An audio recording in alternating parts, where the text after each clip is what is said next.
Bismillahirrahmanirrahim. Assalamualaikum warahmatullahi wabarakatuh. Alhamdulillahirabbil alamin wa bihi nasta'in ala umuri dunya waddin wassalatu wassalamu ala asrafil anbiya'i wal mursalin sayyidina wa maulana Muhammadin sallallahu alaihi wasallam wa ala alihi wa sahbihi ajma'in, amma ba'd. Segala puji hanya milik Allah yang telah memberikan karunia, rahmat, dan kesehatan sehingga pada hari ini alhamdulillah kita bisa berkumpul kembali di kajian rutin hari Rabu. Salawat beserta salam semoga tercurah limpahkan kepada baginda besar Nabi besar Muhammad Sallallahu Alaihi Wasallam, kepada keluarganya yang mulia, kepada para sahabatnya, tabi'in, dan kita umatnya, semoga mendapatkan syafaat kelak dari beliau. Amin, amin ya rabbal alamin. Selamat datang Pak Ustadz Aeb, selamat datang kepada sahabat-sahabat semuanya. Kajian pagi ini bertema apa itu mati syahid, keistimewaannya, dan apakah langsung masuk surga. Dan akan dimoderatori oleh sahabat kita semua, Teh Dini. Kepada Teh Dini dipersilahkan. Baik Teh Desi, Alhamdulillah. Assalamualaikum warahmatullahi wabarakatuh. Selamat datang semuanya.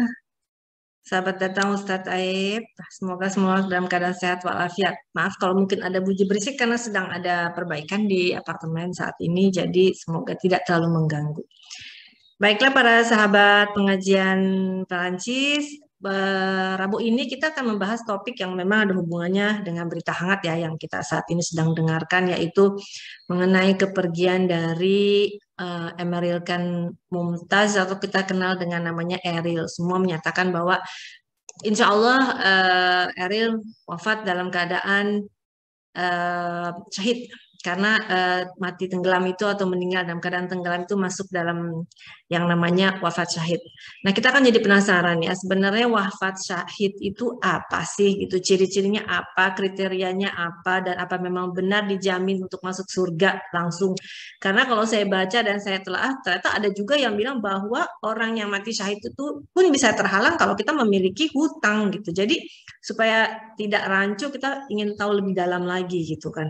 Apa sih sebenarnya mati syahid itu gitu, dan kita kan pasti ingin ya yang namanya meninggal akhir hidup kita itu bisa husnul khotimah, dan seperti itulah yang memang kita inginkan. Maka kita akan mendengarkan kajian dari Ustadz Aeb selama 45 menit. Mangga Ustadz.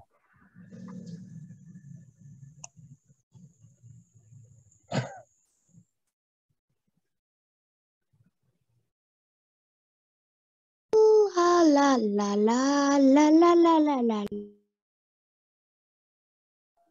Ada pembukanya. Baik, bismillahirrahmanirrahim. Assalamualaikum warahmatullahi wabarakatuh. Alhamdulillahirabbil alamin. Assalatu wassalamu ala sayyidina Muhammadin wa ala alihi wa sahbihi ajma'in. Raditu billahi rabba wa bil islami dina wa bi Muhammadin nabiyyan wa rasula. Allahumma inna nas'aluka ilman nafi'a wa rizqan thayyiba wa amalan taqabbalan wa shifaa'an min kulli da'in wa saqamin bi rahmatika ya arhamar rahimin. Subhanaka la ilma lana illa ma 'allamtana innaka antal alimul hakim. Jamaah sekalian, teteh-teteh, ibu-ibu yang dirahmati Allah, kita bersyukur kepada Allah Subhanahu wa taala di hari ini dalam keadaan sehat walafiat. Mudah-mudahan semuanya senantiasa berada dalam keberkahan dan lindungan dari Allah Subhanahu wa taala. Amin ya rabbal alamin.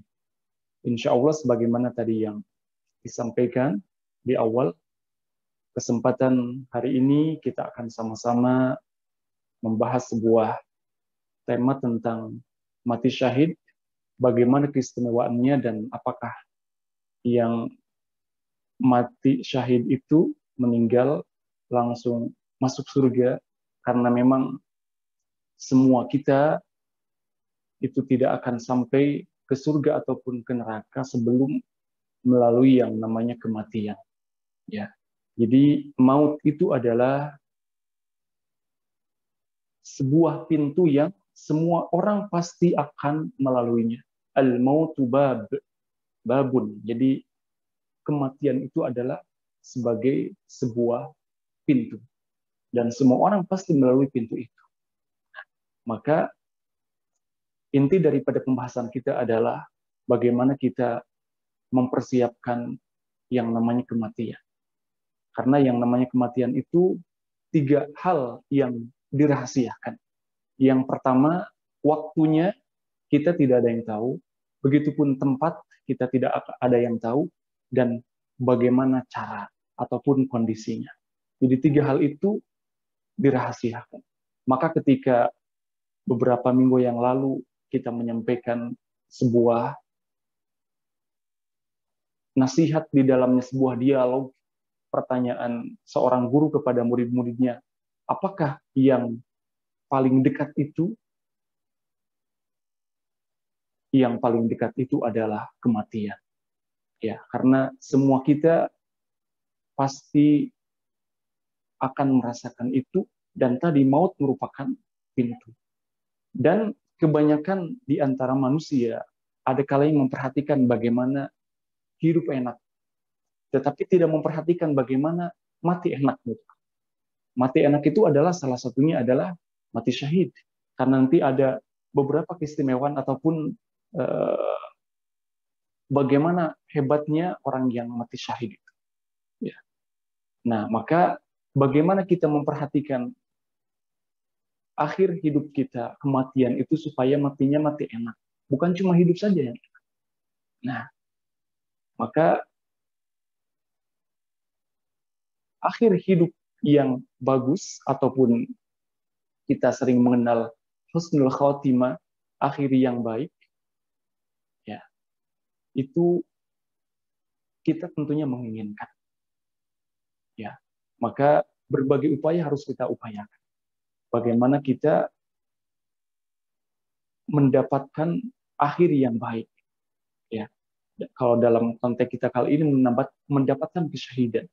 Ya, baik teteh-teteh, ibu-ibu jamaah sekalian yang dirahmati Allah. Nah, maka tentunya semua kita menginginkan bagaimana yang namanya akhir hidup yang baik, karena sesuatu itu dilihat bagaimana akhirnya, ya, bagaimana penghujungnya. Innamal a'malu bi khawatimiha. Ya, akhirnya bagaimana gitu kan. Nah, maka tentunya kita semua menginginkan yang namanya kehidupan akhirnya adalah kehidupan yang baik ataupun husnul khatimah gitu kan. Maka nanti kita minta kepada Allah bagaimana kita supaya mendapatkan akhir hidup itu adalah baik gitu kan. Husnul khatimah, mudah-mudahan semuanya. Jamaah sekalian, teteh-teteh, ibu-ibu yang dirahmati Allah, dan husnul khatimah itu adalah merupakan prestasi tertinggi di dalam kehidupan. Ya, karena tadi kematian itu 3 hal kita tidak mengetahuinya. Makanya ini adalah hikmahnya supaya kita mempersiapkan. Ya, kita bertemu dengan pemilik kita yang sebenarnya Allah SWT. Maka tempatnya, waktunya, bagaimana caranya itu dirahasiakan supaya memang kita senantiasa siap. Dan orang-orang yang beriman itu dan beramal soleh, dia rindu bertemu dengan Allah SWT. Bukan berarti juga dia merasa sombong, merasa banyak amal, ya, siap mati. Tetapi intinya bagaimana tadi maut itu ada sebuah pintu dan kita harus mempersiapkan untuk melewati pintu itu. Ya mas kalian, maka bagaimana orang yang mati syahid, kemudian keistimewaannya ataupun keutamaannya juga berkaitan dengan kesudahannya, karena memang tempat kesudahan kita itu adalah hanya 2, surga dan neraka. Ya, apakah nanti masuk surga ataupun selain surga, ya berarti neraka. Nah, mati syahid, jamaah sekalian,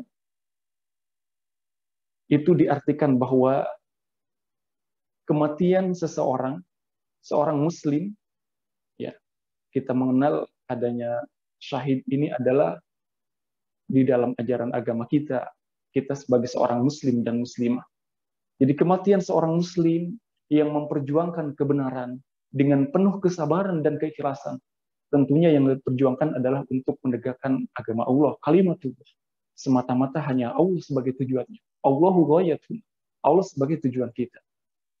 Ya, karena kita senantiasa berikrar, inna sholati, di dalam salat kan, wa nusuki wa mahyaya wa mamati lillahi rabbil alamin. Sesungguhnya salatku, ibadahku, kemudian segala pengorbanan, penyembelihan, ya di dalamnya kan ibadah. Wa mahyaya wa mamati, hidup dan matiku lillahi rabbil alamin, hanyalah untuk Allah. Ya. Nah, inilah ikrar kita di dalam salat. Nah, maka bagaimana orang yang mati syahid ini, ya, kematian seorang mukmin yang memperjuangkan kebenaran dengan penuh kesabaran dan keikhlasan untuk menegakkan agama Allah. Nah, memang di dalam bahasa Indonesia kan dari kata maut itu kan mati gitu kan. Ya, kalau kita di dalam bahasa Sunda, ya kita orang Sunda dan ada sebagian jemaah juga orang Sunda, ya itu biasa mengungkapkan kepada seseorang ataupun mungkin juga hewan yang sudah tidak bernyawa itu kan beda-beda bagaimana dia kondisinya gitu kan. Ada yang maut, ya wafat, ya, wafat ada kalanya digunakan di bahasa Sunda gitu kan. Maut, paeh gitu kan. Ya, kalau binatang ya maaf gitu kan, modar gitu kan. Jadi bagaimana ada kata-kata itu disifati dengan kondisi orang yang meninggal tersebut, ataupun bisa jadi ya hewan juga kan mati juga gitu kan. Nah, kalau dalam bahasa Indonesia memang mati semuanya kan. Ya, manusia mati, hewan pun mati. Baik, di dalam orang yang mati syahid ini diartikan bahwa kematian seorang muslim, dia memperjuangkan kebenaran dengan penuh kesabaran dan keikhlasan tentunya adalah untuk menegakkan kalimat Allah Subhanahu wa taala. Berjuang di dalam menegakkan agama Allah. Ya.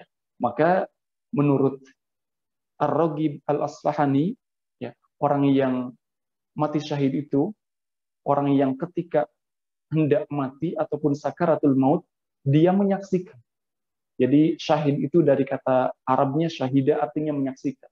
Dia menyaksikan, disebutkan dengan lahir dan batinnya, ya, bagaimana yang dia saksikan ketika menjelang kematiannya ketika sakaratul maut. Setidaknya ada 3 hal.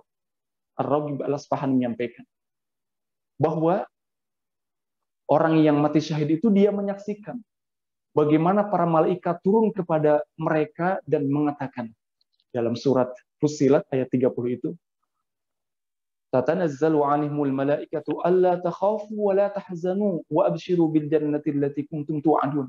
Ya, jangan kamu merasa takut dan janganlah kamu bersedih hati dan bergembiralah, wa abshiru bil jannati allati kuntum tu'adun, dengan surga yang kamu memperoleh dengannya, ya, yang telah diizinkan kepadanya. Ya. Maka ada kalanya kita mendengar ataupun bahkan menyaksikan bagaimana orang yang mati syahid itu dia akhir hidupnya, kematiannya dengan wajah yang tersenyum. Tersenyum itu tanda bahagia. Karena bisa jadi seperti ini. Jadi malaikat memberikan kabar dan ketika ada kabar baik ya kita tersenyum gitu kan. Ya, begitulah dia menyaksikan, ya, di dalam sakaratul mautnya, di dalam kesyahidannya dia menyaksikan bagaimana malaikat itu datang dan mengatakan alla takhafu wa la tahzan. Ya. Kemudian yang kedua menyaksikan berbagai macam kenikmatan akhirat yang telah dijanjikan Allah kepada mereka. Dalam surat Al-Hadid itu bahwa orang-orang yang senantiasa benar dan para syuhada wa syuhada'u lahum ajruhum 'inda rabbihim, dia mendapatkan ganjaran pahala atas apa yang mereka lakukan, atas kesyahidannya. Ya. Dalam surat Al-Hadid ayat 19, wa syuhada'u lahum ajruhum 'inda rabbihim. Ya, jadi dia menyaksikan berbagai macam kenikmatan dia dapatkan. Dan kemudian ketika seseorang mendapatkan kenikmatan, ya tadi bahagia. Ya. Bahkan sampai tersenyum gitu. Nah, kemudian yang selanjutnya dia menyaksikan ruh mereka tetap hidup dan berada di sisi Allah. Ya. Dalam surat Al-Imran disebutkan, wala tahsabanna alladzina qutilu fi sabilillahi amwat, Ya, janganlah kamu mengira, ya, wala tahsabanna alladziina qutilu, terhadap orang-orang yang meninggal fi sabilillah, meninggal di jalan Allah, meninggal syahid, amwat, mereka mati, bal ahya'un 'inda rabbihim yurzaqun. Sebenarnya mereka tetap hidup, dan bahkan 'inda rabbihim yurzaqun, mereka mendapatkan rezeki dengan penuh kenikmatan di sisi Tuhannya. Dalam sebuah hadis disebutkan, memang mereka arwahnya itu berada dalam burung hijau di temboloknya. Ya, maka bagaimana dengan kondisi-kondisi ini? Mereka menyaksikan syahid, gitu kan, menyaksikan kabar gembira, tadi kemudian juga menyaksikan berbagai kenikmatan dan bahkan rezeki dari Tuhannya. Mereka tetap hidup sebenarnya di sisi Tuhannya. Belah yauna 'inda rabbi, mereka merasa bahagia, menyaksikan, gitu kan, bagaimana di akhir hidupnya ketika sakaratul maut. Karena memang di kondisi lain ketika sakaratul maut itu digambarkan bagaimana menyakitkannya. Ya, menyakitkan sakaratul maut itu. Dan bagi orang yang syahid, dia tidak akan merasakan kesakitan. Ya, bahkan ini dia menyaksikan berbagai macam kabar terbaik. Ya. Kemudian menyaksikan kenikmatan-kenikmatan. Maka tadi ada kalanya orang yang mati syahid itu dia tersenyum karena memang dia menyaksikan bagaimana kenikmatan-kenikmatan itu. Ya mas sekalian, teteh-teteh, ibu-ibu yang dirahmati Allah. Nah, maka beberapa keutamaan orang yang mati syahid itu salah satunya bisa kita lihat dalam sebuah hadis yang diriwayatkan oleh At-Tirmizi. Ya. Jadi mendapatkan 6 keistimewaan bagi orang yang mati syahid. Baik, qala Rasul sallallahu alaihi wasallam, baginda Rasul bersabda, lis syahid indallahi sittu khisal. Ya, bagi orang yang meninggal syahid, mati syahid itu mendapatkan 6 keistimewaan. Ya, lis syahid indallah sittu khisal, mendapatkan 6 keistimewaan. Yang pertama,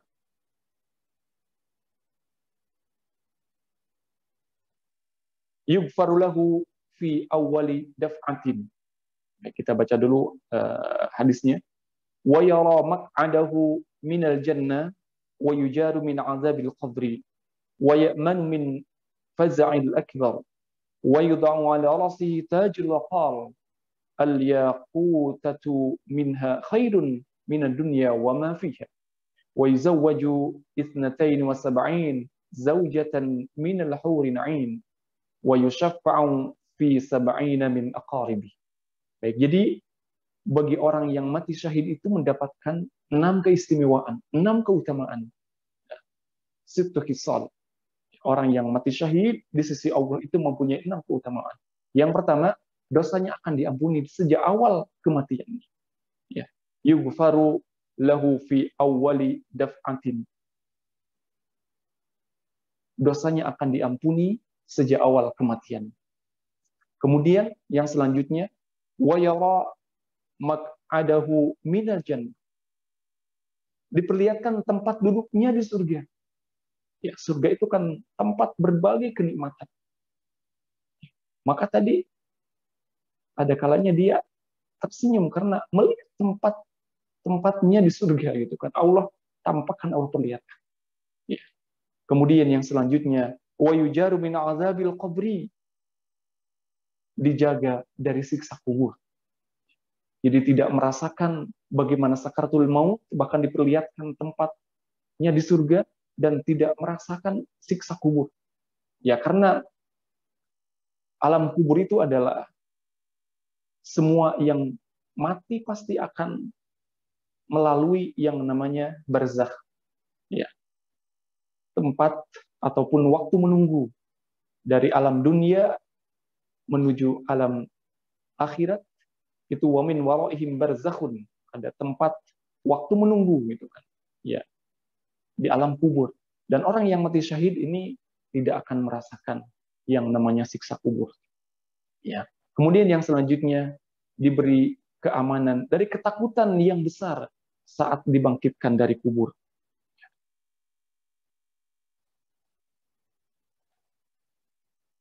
wa yujaru min 'adzabil qabri, kemudian diberikan keamanan. Wa ya'manu minal faza'il akbar. Ya, kemudian diberikan keamanan dari ketakutan yang besar saat dibangkitkan. Jadi nanti waktu kebangkitan itu orang kondisinya memang membuat mengerikan. Dan orang-orang yang mati syahid itu Allah berikan keamanan dari rasa takut itu. Ya Allah selamatkan. Kemudian yang selanjutnya, keutamaan orang yang mati syahid itu diberi mahkota kemuliaan yang satu permata darinya lebih baik daripada dunia dan seisinya. Jadi wa yudau ala ra'sihi tajul waqal al-yaqut minha khairun minad dunya wa ma fiha. Ya. Kita tahu bahwasanya mahkota itu diberikan bagi orang-orang yang terbaik, berprestasi. Ya. Dan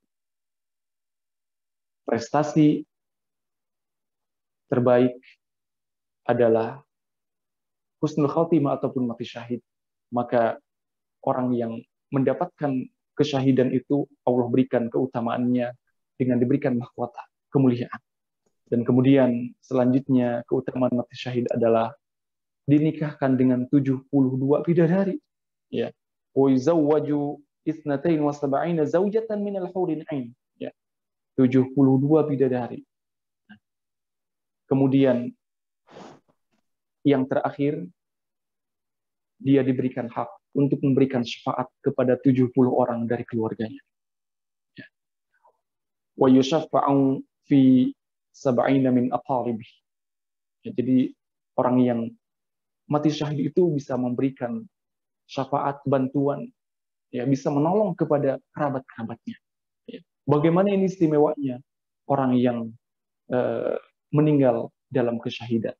Ya, jadi hadis ini kabar dari baginda Rasul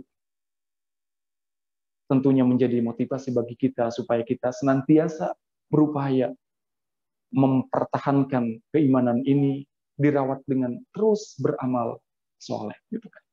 Nah, inilah beberapa keutamaan bagi orang yang mati syahid.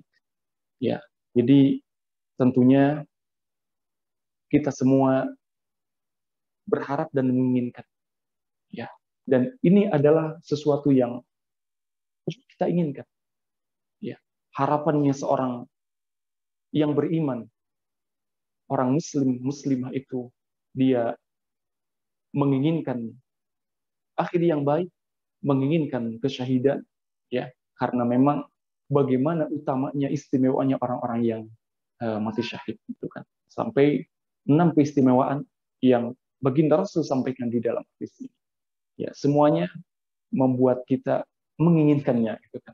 Ya, hadis riwayat At-Tirmidzi dan Ibnu Majah. Jamaah sekalian, teteh-teteh, ibu-ibu yang dirahmati Allah. Kemudian siapa sih orang yang digolongkan yang mati syahid itu? Ya, dalam beberapa hadis kita bisa melihat, dan salah satunya adalah di dalam hadis ini. Ya, mata'udus syahid fikum qalu ya Rasulullah man qutila fi sabilillah fahuwa syahid. Ya, siapakah orang yang mati syahid itu? Kata baginda Rasul bertanya kepada para sahabatnya. Ya. Ya, dia yang meninggal, terbunuh di dalam berjuang di jalan Allah, maka syahid. Ya, Rasul menyampaikan, qal inna syuhada ummati idzan laqalil. Nah, kalau begitu tentunya mungkin tidak banyak umatku yang mati syahid. Ya, karena memang terbatas dalam peperangan ini, gitu kan. Ya, jadi Qutila itu kan terbunuh di dalam peperangan. Ya. Qalu faman hum ya Rasulullah. Maka para sahabat bertanya, lantas siapa wahai mereka, wahai Rasulullah, mereka itu siapa yang syahid itu? Qal man qutila fi sabilillah fahuwa syahid.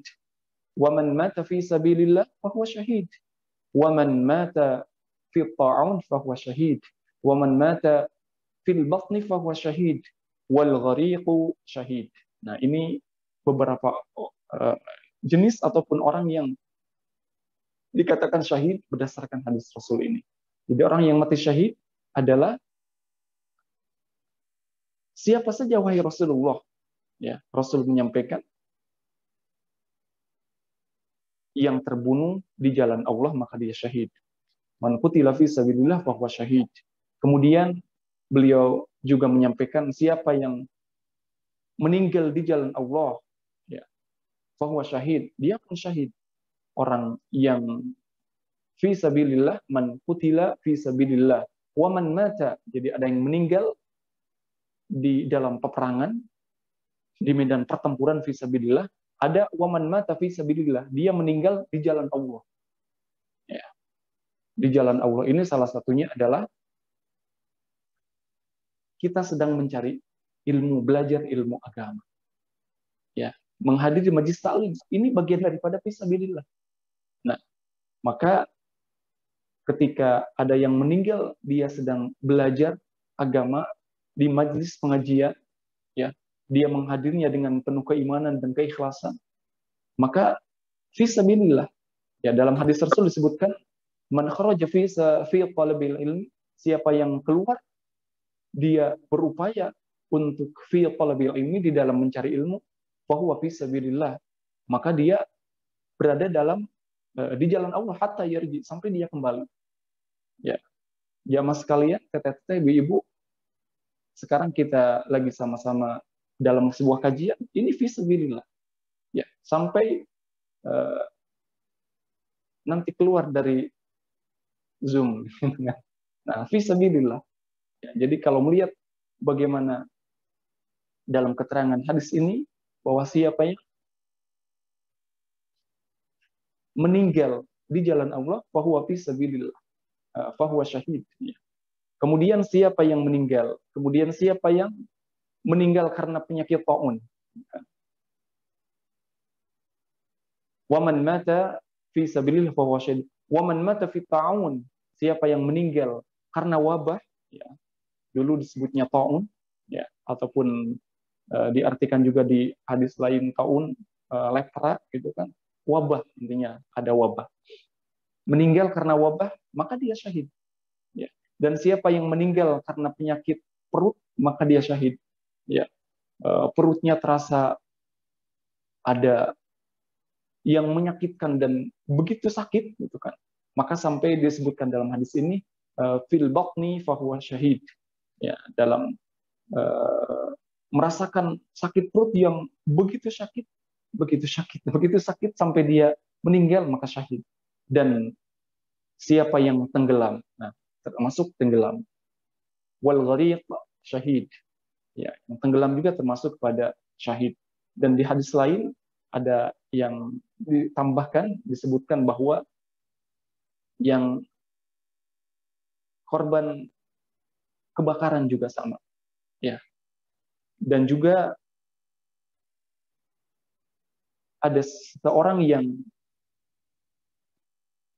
hamil dan dia melahirkan, kemudian menyebabkan dia meninggal, disebut juga dalam hadis itu bahwa fahuwa syahid, dia pun syahid. Nah, intinya adalah banyak peluang untuk kita menjadi yang terbaik. Ya, banyak peluang untuk kita menjadi yang terbaik. Ya. Kita semua berpeluang untuk mendapatkan kesyahidan.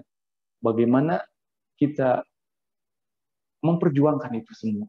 Karena akhir kehidupan itu memang di dalam beberapa kondisi, akhir kehidupan, kematian itu ada kalanya bagaimana orang terbiasa di dalam sebuah amalan. Ya. Maka tentunya dari hadis ini kita bisa melihat peluang kita untuk mendapatkan kesyahidan itu banyak. Maka bagaimana tadi kita terus memperkokoh, mempertebal, memperkuat keimanan disertai dengan amilus sholihat. Karena itu ada dasarnya, iman dan amal soleh. Jamaah sekalian, teteh-teteh, ibu-ibu yang dirahmati Allah, ada dalam salah satu hadis lagi disebutkan bahwa asy-syuhada'u khamsatun. Bahwa syuhada adalah plural ataupun jamak dari kata syahid. Ya, orang-orang yang mati syahid, ya, syuhada itu ada 5 golongan. 5 jenis di dalam hadis yang ini. Hadis Bukhari, ya. Al-mat'un sama al-mabtun, ya. Kemudian wal ghariqu wa sahibul hadmi wasyahid fi sabilillah. Yang pertama, yang 5 itu adalah orang yang meninggal, orang yang mati karena penyakit taun ataupun karena wabah. Al-mat'un, kemudian al-mabtun, ya. Mabtun dari kata-kata batnun, ya tadi orang yang meninggal karena sakit perut. Ya, sakit perut yang tidak teranya kesakitannya. Jadi bagaimana Allah itu Maha Rahman dan Rahim, ya, di samping sebuah kesakitan yang dirasakan, maka Allah berikan rahmatnya dengan kesyahidan. Ya. Kemudian wal ghariq, sama dalam hadis yang tadi, orang yang mati tenggelam, ya, karena tentunya tenggelam juga menyakitkan, ya, apalagi bagi yang tidak bisa berenang, ya, yang renang saja, ya, yang kabarnya lagi hangat itu kan ceritanya bisa berenang, ya. Tetapi bagaimana Allah memberikan tanda pelajaran bagi kita sebenarnya, bagi yang hidup, ya, karena maut itu adalah pelajaran yang luar biasa yang bisa dirasakan oleh orang-orang yang memang betul-betul bisa mengambil pelajaran.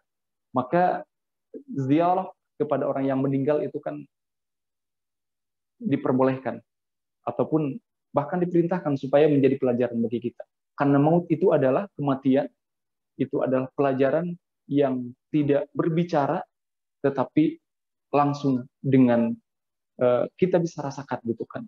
Karena semua kita pasti tadi akan melalui yang namanya kematian. Kemudian masahibul hadmi, orang yang tertimpa bangunan rumah ataupun tembok. Ya, ini kan kesakitan juga. Ya. Kemudian wasyahid fi sabilillah. Ini jelas orang yang gugur di jalan Allah. Nah, maka bagaimana orang-orang yang meninggal ataupun mati syahid ini, ya tadi banyak peluangnya, banyak ini berbicara tentang cara, berarti kan kondisi. Ya, karena tadi waktu, kemudian juga tempat, ya, kita tidak tahu di mana tempat kita nanti meninggal ataupun dikuburkan. Ya, ada mungkin yang sama antara lahir dengan meninggalnya, ada yang berbeda. Allah yang Maha tahu. Kemudian juga caranya. Nah, ini bagaimana kita berupaya untuk yang terbaik di dalam akhir kehidupan. Jamaah sekalian, teteh-teteh ibu-ibu yang dirahmati Allah, ya.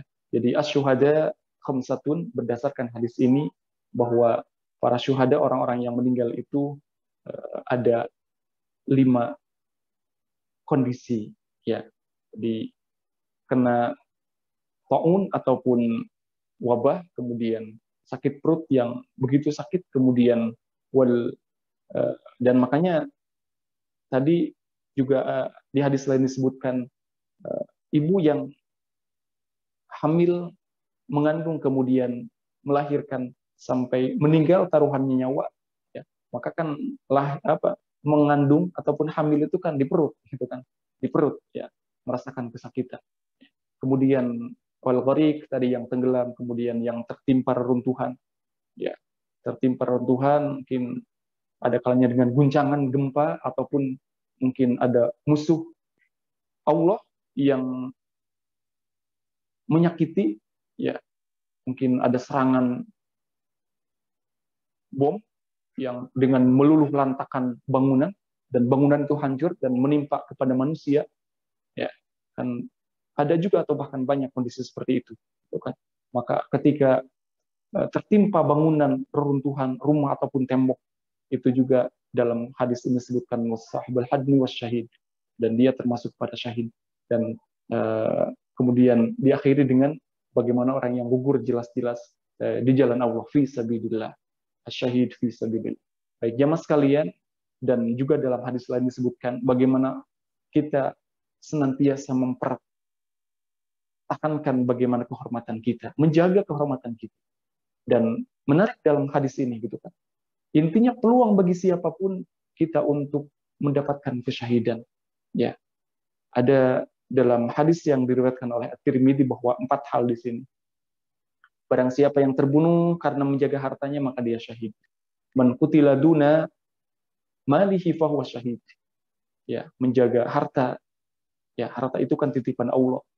Kemudian ketika ada orang yang zalim yang akan mengambil, merampas, menjamret, mencuri, dan kita mempertahankan, dan ketika akhirnya dengan mempertahankan harta itu, harta punya kita yang halal, ya, karena kita gunakan untuk beribadah kepada Allah, dan ada yang menzalimi, kita jaga, kita pertahankan, maka walaupun sampai taruhannya nyawa, maka fahuwa syahid. Ya, man qutila duna damihi, siapa yang terbunuh karena menjaga darahnya, ya, karena darah seorang muslim, seorang mukmin itu tidak boleh ditumpahkan, maka dia yang menjaga kehormatan darahnya, ya, dan dia sampai terbunuh sampai mati, maka fahuwa syahid. Kemudian yang selanjutnya, waman qutila duna dinihi fahuwa syahid, siapa yang terbunuh karena membela agamanya, jelas ini adalah syahid. Dan man qutila duna ahlihi fahuwa syahid, siapa yang terbunuh menjaga keluarganya, maka dia pun syahid. Ya, jadi bagaimana kehidupan kita itu begitu berharga, ya, harus dijaga, harus dipertahankan kehormatan kita. Maka di dalam menjaga, mempertahankan ini, walaupun nyawa sebagai taruhannya, maka syahid. Ya, jadi menjaga kehormatan di dalam harta, kemudian darah, kemudian agama, kemudian kita juga punya keluarga, maka fahuwa syahid, maka termasuk kepada kesyahidan. Nah, jamaah sekalian, maka bagaimana ke dalam kesyahidan itu disebutkan ada dua macam. Yang pertama disebut dengan syahid dunia akhirat, yang kedua syahid akhirat. Ya, kalau yang syahid dunia akhirat itu dia dikenal bagaimana di dunia disebut syahid, ya, dia meninggal qutila fi sabilillah, ya, di medan pertempuran fi sabilillah, ya, berjuang, berperang melawan musuh-musuh Allah. Nah, maka orang yang seperti ini gugurnya, ya, para pahlawan, ya, itu adalah syahid dunia akhirat. Ya. Dia nanti di akhirat mendapatkan pahala kesyahidan dari Allah SWT, dan juga di dunia diperlakukan bagaimana orang yang meninggal syahid. Ya, salah satunya di dalam keterangan ini bahwa la tughassaluhum fa inna kulla jurhin au kulla damin yafuhu miskan yaumal qiyamah. Jangan kalian memandikan mereka karena setiap luka ataupun darah akan mengeluarkan bau harum laksana minyak misk pada hari kiamat. Ini menjadi sebuah saksi, ya, darahnya segar, ya, bahkan harum nanti. Ya, maka orang yang mati syahid di dalam medan pertempuran, ya, fisabilillah, di dalam memerangi orang-orang musuh-musuh Allah, maka dia termasuk pada syahid dunia akhirat. Ya, syahid dunia akhirat. Jadi di dunia diperlakukan yang syahid dunia akhirat ini tidak dimandikan, tidak dikafani. Ya, jadi kain kafannya adalah bajunya cukup yang dia pakai, walaupun bersimbah darah, itu akan menjadi saksi nanti di hari kiamat dan akan menjadi wangi. Nah, jadi dia tidak dimandikan, juga tidak dikafani, langsung dikuburkan. Nah, ini orang yang syahid dunia akhirat. Nah, kemudian kalau orang yang syahid akhirat, dia mendapatkan keistimewaan orang-orang yang mati syahid akhirat ini. Bagaimana keistimewaan dari Allah tadi yang mati syahid, tetapi di dunia diperlakukan seperti orang yang meninggalnya umum gitu kan. Jadi dimandikan, kemudian dikafani, kemudian disolatkan, ya, dan dikuburkan. Nah, kita menyaksikan bagaimana mungkin di antara jamaah teteh-teteh ada yang pernah berziarah, ya, haji ataupun umroh, ya, ke Makkah dan ke Madinah. Di dalam sejarah diceritakan bahwa bagaimana paman Kanjeng Nabi Muhammad itu Hamzah bin Abdul Muttalib itu mengalami syahid, ya, dalam sebuah peperangan perang Uhud kalau tidak salah. Dan itu sampai jantungnya kan diambil sama Hindun gitu kan, karena dia dendam. Ya, dendam. Dan ketika diambil jantungnya, maka darahnya keluar. Ya. Kita pernah melihat, ditunjukkan oleh orang yang mengetahui bahwa di Bukit Uhud itu, walaupun dilihat dari kejauhan, ya sekitar beberapa ratus meter, bahkan lebih jauh daripada itu. Ya. Ustaz, saya izin live ya. Ya, itu nampak sekali bagaimana di padang pasir kayak ada bekas, kelihatan kan ketika dalam pasir yang putih itu, ya. Kemudian ketika ada bekas darah ataupun bekas air kan kelihatan warnanya berbeda. Nah, itu dikabarkan memang itu adalah bagaimana di sana bekasnya darah Hamzah, pamannya Kanjeng Nabi yang syahid. Jadi orang yang mati syahid dunia akhirat ini diperlakukan ketika di dalam peperangan dia ada darahnya keluar pun ya tidak dimandikan dan tidak dikafani, jadi cukup kain kafannya adalah bajunya yang dia pakai. Nah, ini adalah orang yang syahid dunia akhirat. Dan orang yang syahid akhirat, ya tadi yang disampaikan dalam hadis, yang tenggelam, kemudian yang tertimpa reruntuhan, ya juga yang tadi sakit perut, kemudian kalau yang kena ini wabah, ya seperti wabah yang kemarin kan, COVID itu 2019, kan memang di dalam penanganannya, ya penanganan orang yang meninggal karena wabah kemarin, ya kan ada aturannya juga secara kesehatan, maka itu diikuti karena bagaimana ya kita mengikuti tadi prokes dalam kesehatan, ya kan tidak dimandikan, langsung dibungkus. Nah, jadi kalaupun seperti itu kan tidak menjadi masalah, ya karena memang untuk menjaga kehati-hatian supaya tidak tertular. Dan kalau lihat kepada ini kan termasuk kepada ya syahid gitu kan. Jadi ada yang syahid dunia akhirat, ada yang akhirat. Ya, jadi yang tenggelam termasuk kepada syahid akhirat. Dia diperlakukan seperti orang yang meninggal keumuman. Ya, kalau tidak ada nanti jasadnya tidak diketemukan, ya berarti apa ya sudah sesuai dengan yang ada akhirnya. Kalau memang tidak ada kewajiban untuk hal-hal yang tadi ditunaikan kepada orang yang meninggal. Baik jamaah sekalian, dan pada akhirnya tentunya kita banyak berdoa kepada Allah SWT bagaimana kita menginginkan husnul khotimah, menginginkan kesyahidan, karena ternyata kesyahidan itu ya walaupun diminta ketika Allah tidak mentakdirkan, ya bisa jadi tidak Allah berikan. Apalagi kalau tidak minta gitu kan. Ya, kita mengetahui bahwa panglima perang yang senantiasa tidak absen di dalam berbagai macam peperangan itu adalah Khalid bin Walid. Panglima perang senantiasa memimpin perang. Ya, baik perang terbuka ataupun perang tertutup bersama para sahabat, memimpin para sahabat menjadi panglima, ya, melawan musuh-musuh Allah. Tetapi di akhir hidupnya disebutkan bahwa Khalid bin Walid itu meninggalnya di atas kasurnya. Ya. Tetapi Khalid bin Walid senantiasa meminta kepada Allah. Ya, terbukti dengan dia tidak absen dalam berbagai peperangan yang dilakukan, bahkan menjadi pimpinannya. Tetapi disebutkan bahwa akhir hidupnya adalah meninggalnya bukan di medan perang, ya, tetapi di atas kasurnya. Nah, jadi bagaimana kita terus meminta kepada Allah supaya meninggal dalam keadaan terbaik, husnul khotimah. Dalam salah satu surat Yusuf itu disebutkan ayat 101, Fatiras samawati wal ardh, anta waliyyi fid dunya wal akhirah, tawaffani muslima wa alhiqni bis salihin.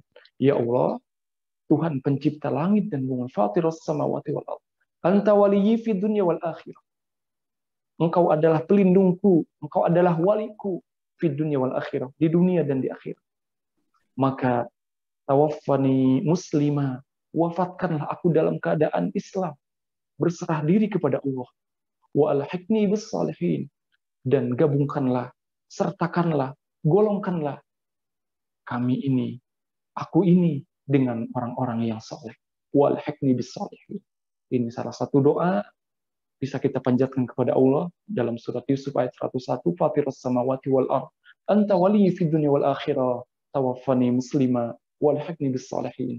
Karena dalam surat Ali Imran disebutkan wala tamutunna illa wa antum muslimun. Ya, janganlah sampai meninggal kecuali dalam keadaan berserah diri kepada Allah, muslimun. Maka ayat ini kita meminta wafat dalam keadaan berserah diri, dalam keadaan muslimah. Tawaffani musliman walhiqni bis salihin. Kemudian satu lagi kita meminta husnul khatimah kepada Allah, ya senantiasa berdoa. Allahumma khtim lana bil Islam, wahtim lana bil iman, wahtim lana bi husnul khatimah. Ya Allah, akhirkanlah hidup kami dengan Islam, akhirkanlah hidup kami dengan membawa keimanan, dan akhirkanlah hidup kami dengan husnul khatimah. Allahumma khtim lana bil Islam, wahtim lana bil iman, wahtim lana bi husnul khatimah. Amin. Baik, itu jam sekalian yang bisa disampaikan. Mudah-mudahan kita membahas tentang mati syahid ini, kita semua Allah berikan akhir yang baik, husnul khatimah, Allah berikan kesyahidan dan di akhir kehidupan kita. Karena kita tidak tahu kapan, di mana, dan bagaimana caranya. Dan kita semasa hidup terus berupaya mempertebal, memperkuat, memperkokoh keimanan, disertai dengan amal solehat, beramal soleh yang sebanyak-banyaknya, karena memang itulah bekal kita semua menuju kepada Allah SWT. Demikian teteh-teteh ibu-ibu yang disampaikan. Terima kasih semuanya. Mohon maaf apabila ada kesalahan dan kekurangan. Hasbunallah wa ni'mal wakil, ni'mal maula wa ni'man nasir. Assalamualaikum warahmatullahi wabarakatuh.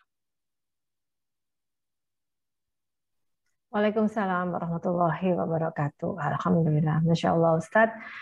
Jadi kita hari ini banyak sekali mendapatkan ilmu ya Ustadz ya mengenai mati syahid juga. Ustadz, salah satunya tadi sakit perut gitu ya Ustadz ya. Saya masih penasaran sebenarnya dengan yang dimaksud sakit perut itu seperti apa ya Ustadz? Apa kategorinya general gitu, sakit perutnya memang sakit perut sampai meninggal gitu Ustadz ya? Apa dalam arti sebenarnya sakit perutnya itu karena operasi atau bagaimana Ustadz? Nanti kita bahas lagi ya Ustadz ya. Dan yang kedua pertanyaan yang menggelitik saya ini adalah dinikahkan dengan 72 bidadari gitu Ustadz. Bagaimana nih Ustadz? Kalau di akhirat saya maunya ya suami saya ketemu saya lagi gitu loh Ustadz ya. Kalau ketemu bidadari 72 gimana dong Ustadznya? Kayaknya gimana gitu ya rasanya gitu. Nanti kita bahas juga ya Ustadz ya. Nah, sekarang Ustadz silakan mungkin ingin minum dulu. Kita mendengarkan pantun dari Mbak Berta. Mbak Berta pasti dimasukin yang 72 bidadari. Bidadaranya ya Mbak Berta jangan lupa ya. Silakan Mbak Berta. Masukin yang itu. Assalamualaikum warahmatullahi wabarakatuh. Jenazah Eril di dalam peti, semua sedih tiada daya. Selagi hidup ingatlah mati, beramal soleh segala upaya. Kajian dibuka dengan bismillah, jamaah mendengar denganlah seksama. Mati terbunuh di jalan Allah, fisabilillah memperjuangkan agama. Pencarian di air tiada lelah, jenazah ditemukan membuat lega. Meninggal dunia di jalan Allah, mencari ilmu saat ajal tiba. Memangku jabatan jangan terlena, jangan tertipu bujukan dunia. Penegak hukum adil bijaksana, dakwah dalam berdakwah tutup usia. Kucing berlari di dalam gua. Sebentar, terlewatkan ini. Kucingnya kabur. Kucingnya kabur. Ikan patin sambal andaliman dari Bukit Terjal. Mati dalam keadaan beriman, wabah penyakit sebabkan ajal. Masakan Sunda aneka bahan, di dalam kuali dipertemukan. Sakit perutnya tiada tertahan, pahala mati syahid digenjarkan. Berita Eril yang berseliweran, semua beritakan tentang kejadian. Mati tenggelam di perairan, berenang yang berujung kematian. Eril muda penuh amalan, anak soleh tak suka keluyuran. Ibu muda menikmati kehamilan, dipanggil Allah saat proses melahirkan. Innalillahi wa inna ilaihi raji'un. Usaha orang jangan dijegal, usaha sehat jauhi benturan, tertimpa reruntuhan sebabkan ajal, berpahala syahid seperti korban kebakaran. Kang Emil ikhlas menerima, ujian datang yang dengan tiba-tiba, terbunuh karena membela agama, membela keluarga hingga mau tiba. Kucing berlari di dalam gua, menunggu hujan segera reda. Saat hidup rajinlah berdoa supaya Allah beri pahala syuhada. Eril muda menjadi teladan, anak soleh kuat tauhid. Ishkariman au mut syahidan, hidup mulia atau mati syahid. Bersama keluarga di akhir pekan, bersepeda menuju Balikpapan. Keutamaan syahid telahlah dijelaskan. Husnul khotimah menjadi doa dan harapan. Wassalamualaikum warahmatullahi wabarakatuh.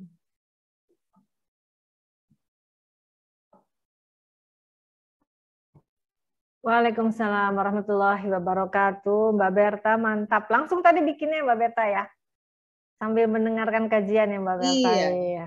Kebayang. Memang sudah bakat ya Mbak Berta ya. Baik, makasih Mbak Berta untuk pantunnya. Terima kasih. Silakan yang ingin bertanya bisa langsung ataupun via chat. Sebelum sambil kita menunggu juga beberapa pertanyaan, Ustadz Aib, saya penasaran dengan pertanyaan saya tadi nih Ustadz. Pertanyaan yang pertama itu adalah mengenai sakit perut ya Ustadz ya. Nah tadi Mbak Berta menyinggung mengenai sakit perut atau kekenyangan. Nah kalau sakit perutnya kekenyangan terus meninggal gimana Ustadz? Apakah itu masuk dalam mati syahid? Dan yang kedua itu mengenai bidadari gitu loh Ustadz. Itu gimana ya Ustadz ya? Kita yang perempuan gimana? Dapatnya bidadara gitu Ustadz? Gitu. Silakan Ustadz. Terima kasih Teh atas pertanyaannya. Yang pertama, tadi disebutkan dalam asyuhada khamsatun. Jadi orang yang mati syahid itu salah satunya adalah wal bat'un. Jadi yang sakit perut. Nah, memang sakit itu ya ini antara sakit dengan kematian ya. Sebenarnya sesuatu hal yang berbeda dalam artian tidak semua orang sakit ya itu meninggal, dan ada beberapa orang yang sakit yang itu menjadi penyebab kematiannya ya. Dan kita pun menyaksikan bagaimana ada kalanya orang yang sakit sudah lama bertahun-tahun dan kepayahan ya ataupun sakit parah itu Allah masih tetap belum mengambil nyawanya gitu ya, sampai mungkin karena ada kekurang sabaran dari keluarga ya meminta yang terbaik itu, mungkin bahasa lainnya meminta supaya dimatikan. Nah, ataupun ada orang yang tidak sakit tetapi meninggal. Nah, kemudian bagaimana ketika orang yang menjadi sebab dari sakitnya dan akhirnya meninggal? Karena disebutkan bahwa sakit itu sebagai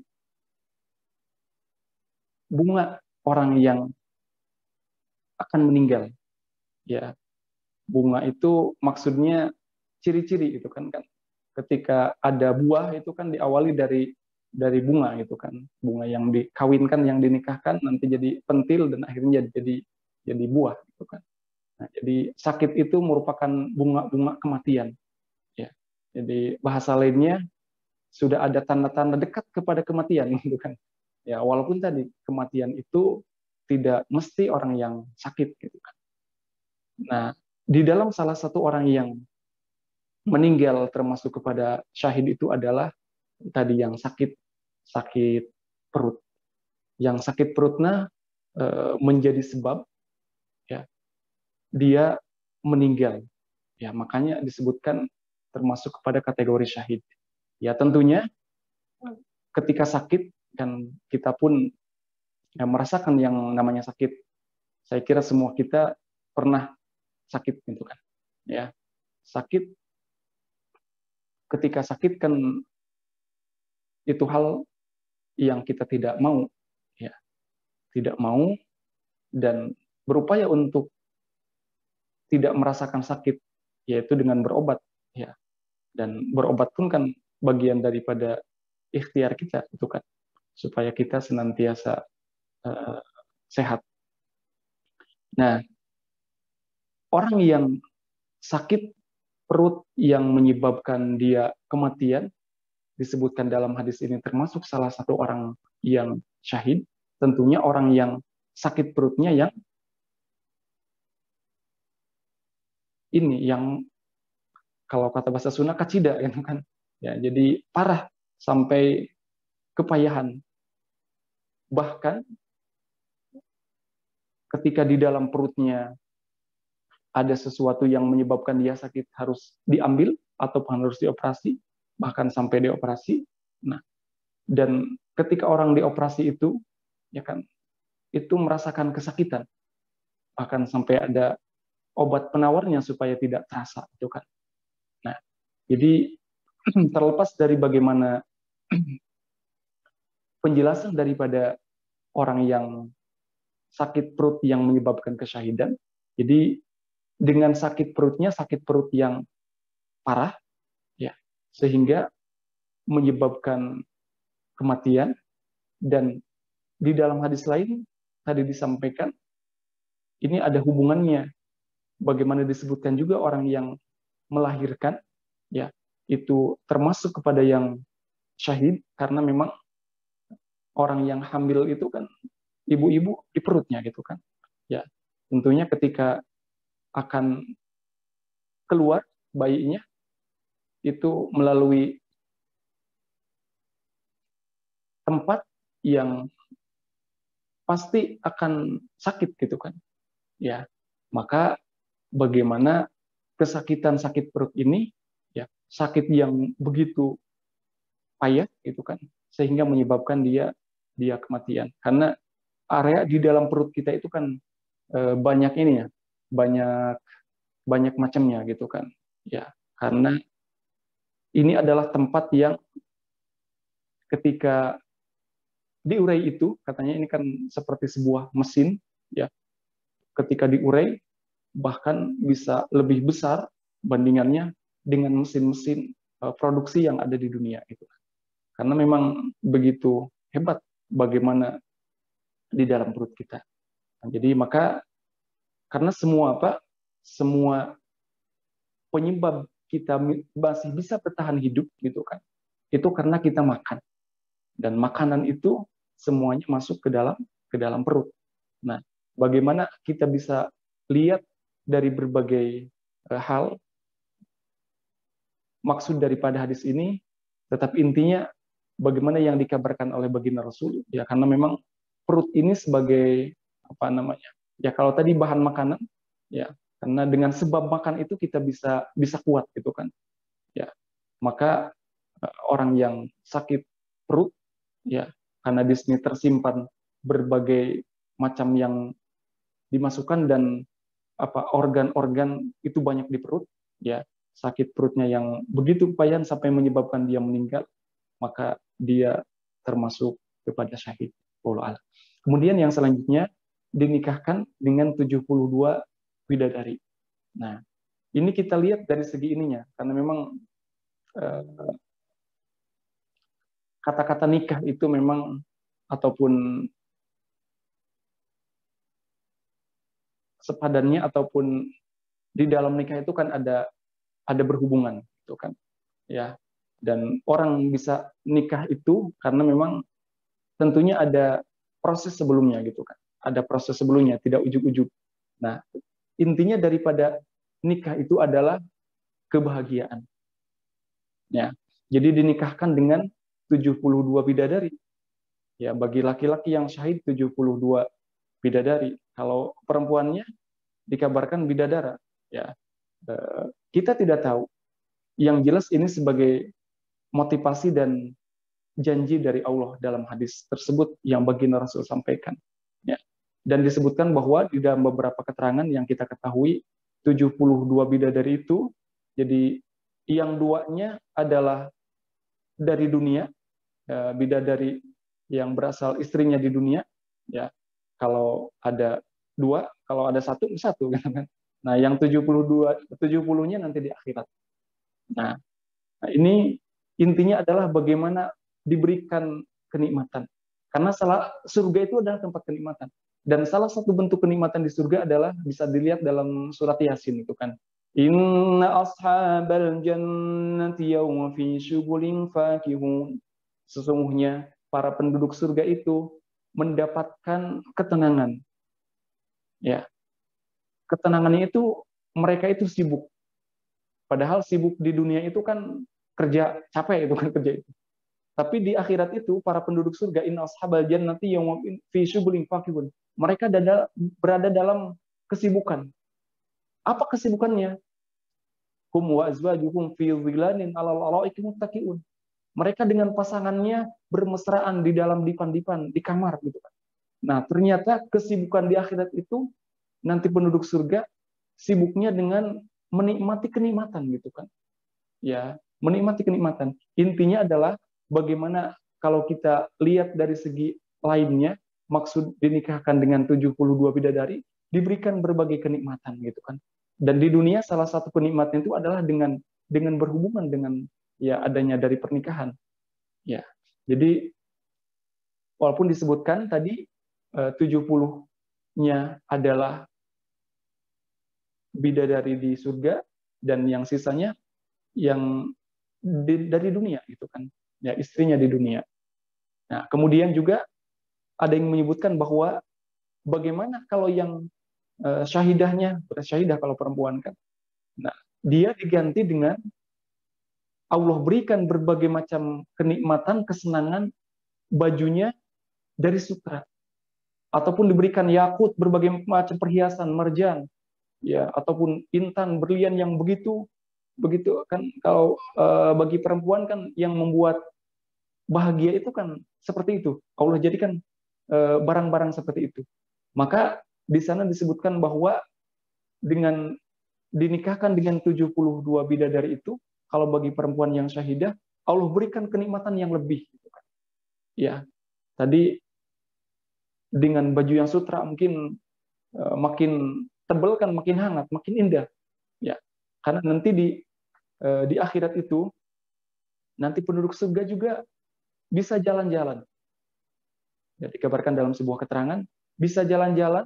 Ya, kalau di dunia mungkin belanja, shopping gitu kan, itu kan jalan-jalan itu kan nikmat kan, bahagia kan dengan jalan-jalan, ya, dengan jalan-jalan ataupun dengan belanja, ya itu kan bahagia. Nah, nanti di surga kan itu salah satu kenikmatan bisa jalan-jalan dan yang dibelinya adalah kalau laki-laki kegantengan, ketika dia habis belanja dia makin ganteng, kalau perempuan makin cantik. Nah, intinya adalah Allah berikan kenikmatan nanti di surga itu lebih, ya. Kalau tadi ada yang mengartikan dengan barang-barang perhiasan digantinya, ataupun dengan pakaian yang lebih indah ataupun sutra, ya, dan yang sejenisnya, ya. Intinya adalah kenikmatan lebih Allah berikan, gitu kan. Karena ya Allah Maha tahu gitu kan. Jadi inti daripada dinikahkan dengan 72 bidadari itu bagaimana kita melihat kenikmatannya. Dan salah satu kenikmatan nanti di surga itu Allah gambarkan di dalam Al-Qur'an surat Yasin, ya sibuk dengan menikmati kenikmatan gitu. Itu gambarannya. Ya, jadi sibuk dengan menikmati kenikmatan, intinya bersiap bagi mereka yang syahid dan syahidah itu siap diberikan berbagai macam kenikmatan yang lebih nanti dari Allah Subhanahu wa taala. Ya. Dan bahasa yang tadi adalah dengan karena menikah itu ya apalagi kalau bagi laki-laki kan memang dijadikan indahnya adalah minan nisa, ya. Jadi ketika ini di sini tidak diartikan bahwa kepada berambisi kepada syahwat, tidak. Tetapi bagaimana dalam hadis ini ya Allah memberikan kenikmatan lebih gitu kan. Kenikmatan lebih bagi mereka yang mengalami kesyahidan gitu kan.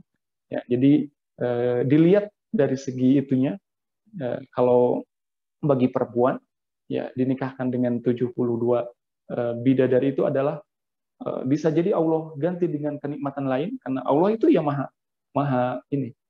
berkehendak, ya maha berkehendak. Ataupun ya mungkin kalau pemikiran ibu-ibu, karena saya kan bukan ibu-ibu ya, jadi ketika suaminya nikah lagi ataupun poligami, ya itu kebanyakan kan tidak mengizinkan dan tidak menyukai. Kita tidak tahu, wallahu alam, apakah di akhirat itu dengan suami bertambah, istri makin banyak itu juga nanti istrinya akan semakin bangga, bertambah kenikmatannya, bisa jadi seperti itu. Intinya Allah berikan banyak kenikmatan. Ya kalau di dunia ketika ibu-ibu teteh-teteh punya suami dan kemudian nikah lagi, poligami, itu kan ada rasa sakit, ya, ada rasa sakit, ya, antara mending dimadu, mending diracun katanya, mendingan tidak kedua-duanya, gitu kan. Diracun juga sakit, dimadu juga lebih menyakitkan. Nah, tetapi bisa jadi di akhirat itu kan Allah yang berkehendak gitu kan.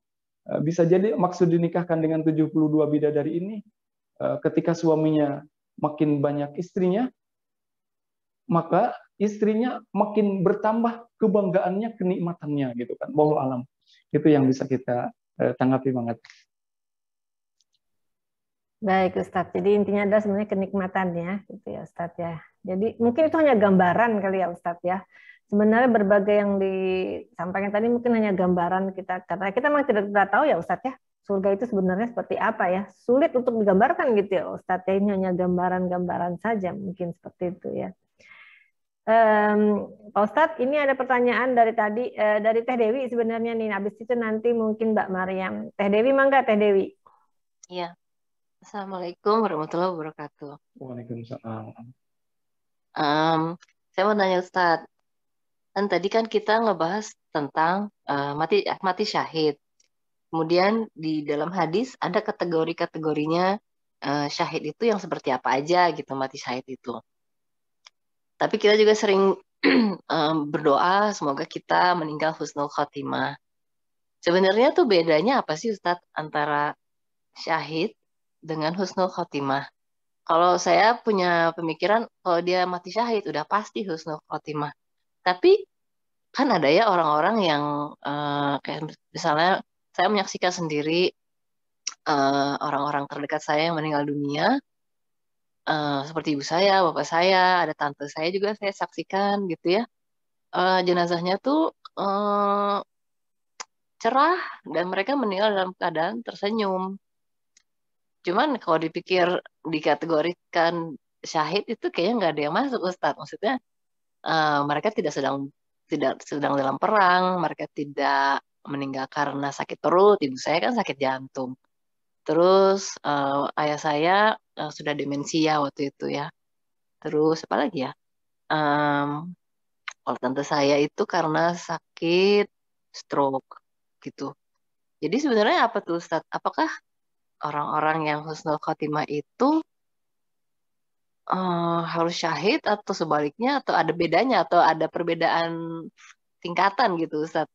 Gitu aja sih pertanyaannya Ustaz. Iya, baik. Terima kasih. Teh Maryam ya. Teh Dewi Ustadz. Oh, Teh Dewi. Iya. Oh, Teh Maryam yang masih ini ya. Masih menunggu. Menunggu. Baik, Teh Dewi terima kasih. Syahid dengan husnul khotimah. Husnul khotimah itu ada ya jamaah pengajian kita namanya husnul khotimah. Teh Husnul ada? Ya. Baik. Itu kan bahasa Arab. Akhirnya artinya adalah akhir yang baik. Nah, jadi orang yang meninggal syahid itu tadi dilihat daripada keutamaannya, dia termasuk yang husnul khotimah. Ya. Tetapi orang yang meninggal husnul khotimah bisa jadi bukan karena tadi faktor-faktor sebab-sebab dia meninggalnya karena karena tadi tenggelam ataupun dalam medan perang. Ya. Jadi orang yang syahid dia itu husnul khotimah, tapi orang yang husnul khotimah belum tentu dia sebab meninggalnya karena tadi sebab syahid itu yang 5 ataupun dalam hadis lain 7 hal itu kan. Jadi syahid itu kan tadi dari kata-kata syahidah dia menyaksikan bagaimana ketika sakaratul maut dia menyaksikan tadi ya. Dan kita yang hidup tentunya kan tidak merasakan dan tidak bisa melihat ya. Jadi itu keistimewaan bagi mereka yang syahid. Jadi ketika yang syahid itu tidak dalam medan pertempuran ya, kelihatannya ketika kena tembakan kemudian sampai ataupun kena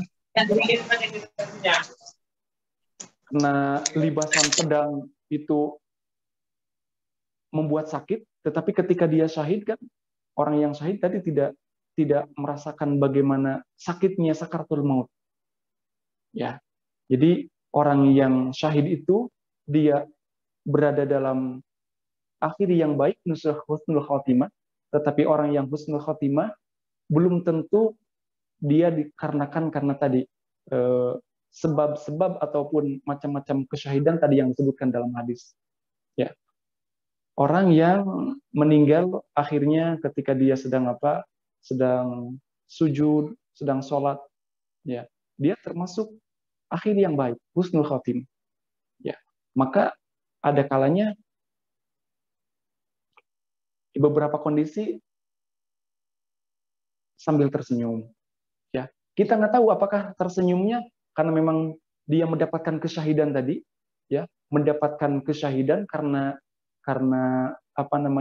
dia diberikan kabar oleh malaikat ataupun Allah tampakkan bagaimana kenikmatannya tempatnya di surga, kita nggak tahu. Ya, tapi yang jelas jadi orang yang syahid itu dia husnul khotimah, tetapi orang yang meninggal husnul khotimah ya belum tentu disebabkan karena tadi sebab-sebab kesyahidan tadi, tenggelam ataupun juga sakit perut yang begitu kepayahan ataupun tertimpa ya.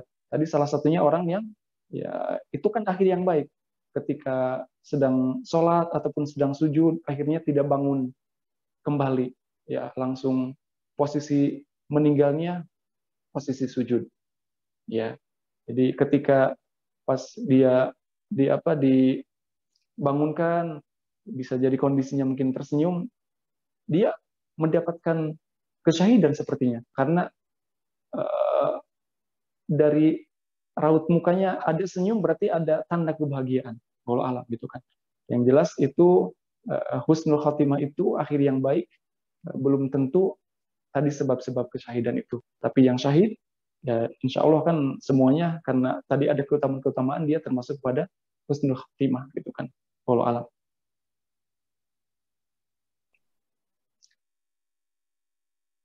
Oke deh, terima kasih. Cukup jelas ya, Teh Dewi. Baik. Sekarang kita langsung ke Teh Maryam. Teh Maryam, sudah ada Teh Maryam? Assalamualaikum. Waalaikumsalam. Waalaikumsalam warahmatullahi wabarakatuh. Ini ngomong mati syahid ini saya jadi ingat berapa tahun yang lalu. Kan 2000 berapa tuh, 2015 dan 15-16 itu kan lagi heboh-hebohnya tuh di Eropa. Dijanjiin mati syahid, disuruh lari ke Syria. Itu gimana Ustadz Aep? Sebab banyak kan statement yang 72 bidadari itu dijadiin senjata untuk brainwash orang-orang yang baru mu'alaf. Itu kan banyak tuh Ustadz Aep. Sampai udah maksa-maksain, sementara di dalam Islam itu kan kita diharuskan untuk ikhlas, nggak ada paksaan, mau berjihad, apapun yang kita akan lakukan itu kan karena ikhlas. Apalagi yang diiming-imingin itu surga, terus tanpa hisab, 72 bidadari udah nunggu. Jadi si para penerima statement ini ya udah dia crossing the line untuk mendapatkan kesahihan itu. Itu bagaimana Pak Ustadz? Apakah orang-orang yang lack of knowledge itu diiming-iming kayak gitu juga dapat sahid yang seperti yang dijanjikan sama Allah? Itu aja hari ini. Terima kasih Pak Ustadz. Ya, silakan Pak Ustadz. Terima kasih pertanyaannya. Nah, memang dari hadis yang tadi ya itu dijadikan itu juga senjata dan kekuatan ataupun ajakan bagi kelompok-kelompok yang tertentu yang tadi salah satunya yang tadi disebutkan gitu kan.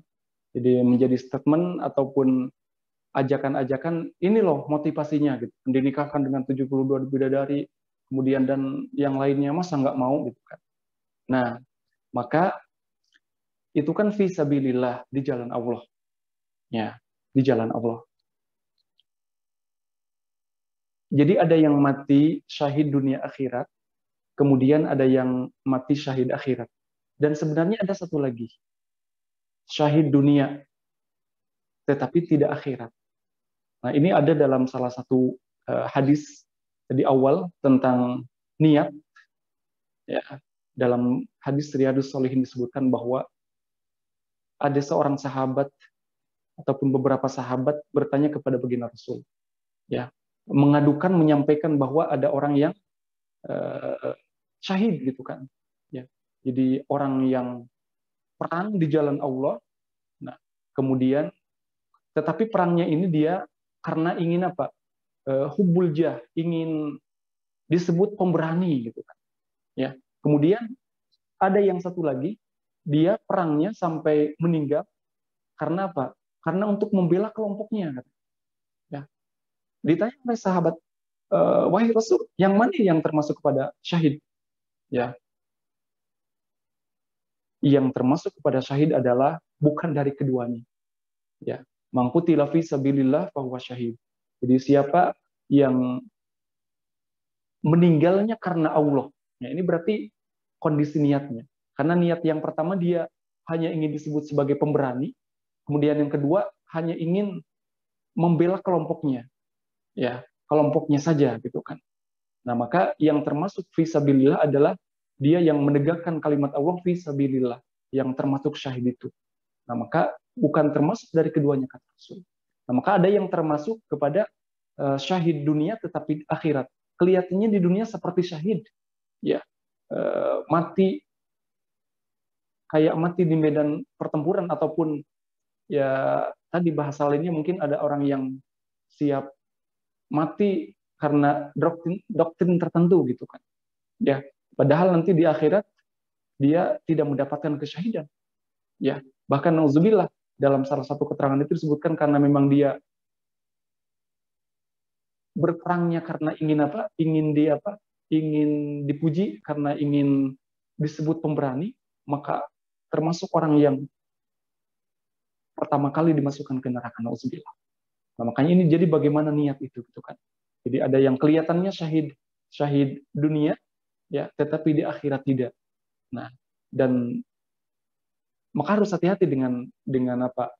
Ya, kalau ada karena hadis yang tadi itu bagaimana memotivasi kita kalau salah menerapkannya ya jadi nanti jadi salah tindakannya gitu kan. Ya. Karena ketika dulu ada di beberapa tempat terjadi pengeboman gitu kan ataupun bom bunuh diri ya.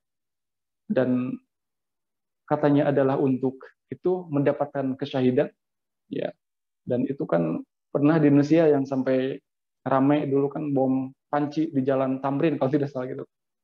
Jadi meninggal syahid itu di jalan Allah kan, bukan di Jalan Tamrin. Jadi hadisnya tidak salah ya. Tetapi bagaimana ada kelompok-kelompok tertentu yang menggunakan hadis itu sebagai doktrin ataupun ajakan. Ya, mudah-mudahan kita termasuk orang-orang yang Allah lindungi, Allah berikan petunjuk sehingga kita termasuk orang-orang yang senantiasa berada dalam kebenaran dan kebaikan, Allah berikan petunjuk. Ya, jadi hadisnya tidak salah, tetapi mungkin ada kelompok-kelompok yang menggunakan hadis itu untuk menjadi doktrin. Ya, mudah-mudahan sekali lagi Allah berikan kita ilmu, Allah berikan kita petunjuk, hidayah dan taufik sehingga kita termasuk orang-orang yang senantiasa Allah bimbing gitu, dimanapun kita berada. Demikian. Terima kasih Ustadz. Berarti harus hati-hati juga nih ya. Apa yang datangnya dari Allah seperti menggiurkan itu nggak segampang yang mereka pikir. Karena saya melihat banyak sekali, terutama kita di Europe ini kan orang yang targetnya yang orang baru-baru Muslim. Makanya setiap kali saya lihat orang new Muslim tuh saya udah ketar-ketir, mudah-mudahan jangan sampai, karena kalau udah new Muslim tuh ditarget karena apa? Emosinya tinggi, kemauannya gede. Nah dari sanalah disusupin yang hal-hal yang seperti ini gitu. Makanya saya bilang ya Allah, kalau sudah ada lihat new Muslim, saya apalagi yang Muslim anak-anak muda di kampus-kampus sekarang kan banyak tuh. Iya. Ya. Terima kasih Ustadz Aib Iya, pencerahannya. sama-sama. Iya, jadi kita bersyukur dengan ada ataupun banyaknya mu'alaf, orang-orang yang masuk Islam, tetapi di sisi lain, ya tentunya perjuangan juga bagi orang-orang Islam untuk memahamkan Islam yang sesungguhnya. Karena kalau dilihat tadi betul, ya yang disampaikan bahwa semangat gitu kan. Orang ketika baru masuk Islam, yang ada langsung didoktrin dengan motivasi-motivasi yang tadi, tentunya secara ini kan ya semangat gitu kan, apapun mau dilakukan. Maka ya hati-hati dan kita senantiasa minta petunjuk kepada Allah SWT. Ya, mudah-mudahan. Mangga. Baik Pak Ustadz, terima kasih jawabannya. Jadi memang penting ya Pak Ustadz, kenapa dalam Quran itu kan Iqra ya, harus baca ya Ustadz ya. Bukan hanya sekedar mungkin janji-janji saja ya, tapi memperdalam agama itu memang penting banget ya Ustadz ya. Kayak mati syahid ya, kalau kita perdalam lagi ya ada kriterianya tersendiri ya Ustadz ya. Dan itu memang penting banget yang harus kita pelajari. Makanya bergabung terus di kajian Majelis Pengajian Perancis itu ya Ustadz ya, kita menggali ilmu selalu bersama-sama. Apalagi bagi yang para perantauan dengan para suaminya mungkin yang juga mu'alaf nih. Dan juga untuk anak-anak kita kan, anak-anak kita yang pasangan dari kawin campur seperti itu. Baik, pertanyaan berikutnya mungkin juga jadi pertanyaan terakhir kita, yaitu datang dari di mana tadi ya pertanyaannya ya? Oh, dari Teh Sylvia. Pertanyaannya adalah, Pak Ustadz, bagaimana doa yang mustajab untuk meluluhkan hati seseorang agar bisa mengerjakan ibadah-ibadah sebagai muslim biar meninggal dalam keadaan husnul khotimah? Baik, silakan Pak Ustadz. Baik, terima kasih. Ya, mudah-mudahan pengajian kita ini kan saling berbagi ya. Jadi mencerdaskan dan mencerahkan tentunya bagi kita semua. Doa-doa yang bisa kita panjatkan ada di Al-Quran juga, yang maksur, yang baginda Rasul ajarkan atau sampaikan kepada para sahabat dan kepada kita semua. Salah satu kita minta diteguhkan keimanan, berada dalam petunjuk Allah, di surat Ali Imran yang senantiasa kita baca dan kita sampaikan, ayat 8 itu kan, Rabbana la tuzigh qulubana ba'da idh hadaitana wa hab lana min ladunka rahmah innaka antal wahhab. Ya, Rabbana la tuzigh qulubana, jangan engkau palingkan kalbu kami ba'da idh hadaitana, setelah engkau memberikan hidayah kepada kami. Ya, jadi kita menginginkan, kita berdoa kepada Allah bahwa kita ingin senantiasa dibimbing, diberikan petunjuk. Ya, ya Allah, kami sudah menikmati di dalam petunjuk ini. Ya, maka berikanlah keistiqomahan, berikanlah terus petunjuk ini gitu kan. Karena bagi siapapun ya, itu bisa jadi Allah cabut petunjuk itu, ataupun sebaliknya Allah berikan petunjuk tadinya orang yang sesat gitu kan. Nah, maka itu doa-doa dari Al-Quran bisa kita dawamkan. Bagaimana supaya mustajab? Jadi ada tempat istijabah ataupun makan ijabah, ada sa'atul ijabah, ada waktu-waktu ijabah. Kalau tempat ijabah kan terbatas hanya di Makkah dan di Madinah. Ya, kalau waktu semua kita punya waktu. Ya, di belahan bumi manapun kita punya waktu gitu kan. Maka ada sa'atul ijabah. Ya, ketika kita sujud di sholat itu lebih dekat kepada Allah. Ya, dalam sholat, karena sholat itu kan banyak menggunakan momen sholat gitu kan.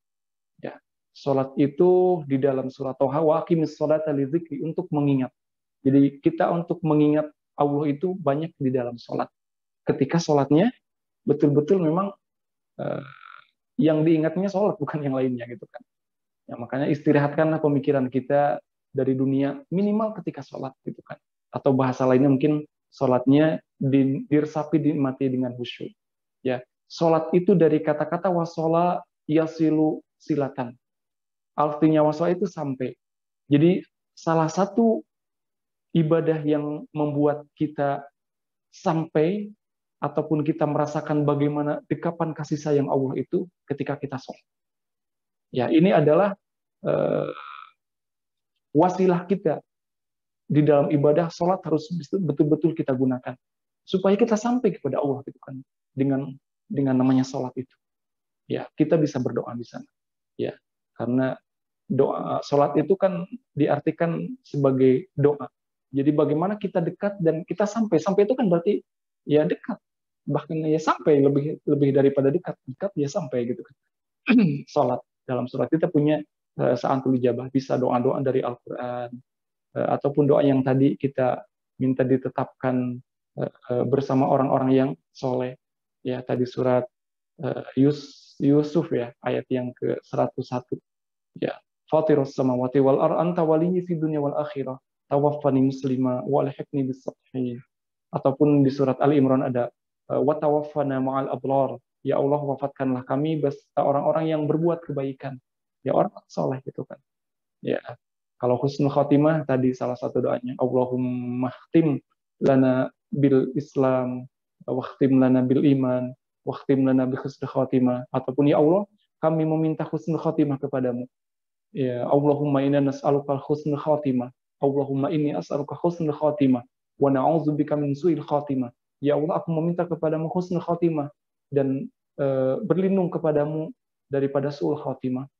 Ya, ataupun minta kesyahidan juga sama diminta. Wa amisna 'ala syahadati fi sabilik, ya Allah, matikanlah kami dalam kesyahidan. Wa amisna ya Allah Rabbana wa amisna 'ala syahadati fi sabilik. Ya, jadi ada itu doa-doa yang bisa kita baca.